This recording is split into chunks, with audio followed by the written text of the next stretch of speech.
Parliament Fauzia Arshad साहिबा से दरख्वास्त है कि वो तशरीफ़ लाएँ और रीजनल टीम की मेंबर्स जो हैं उनको सर्टिफिकेट्स दें। सबसे पहले हमारे पास है सबाहत अतीक।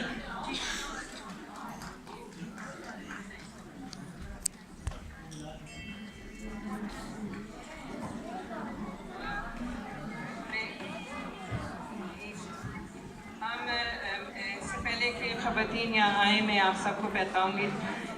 जितनी भी हमारी पॉलिटिकल ख़वातीन यहाँ बैठी हैं उन्हें पता है कि हम पहले इवेंट अपना शुरू करते हैं ईस्ट से यानी 49 से,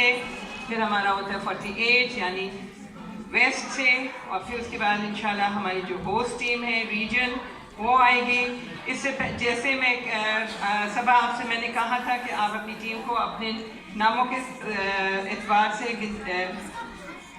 तस्नीम आप उन सबको इकट्ठा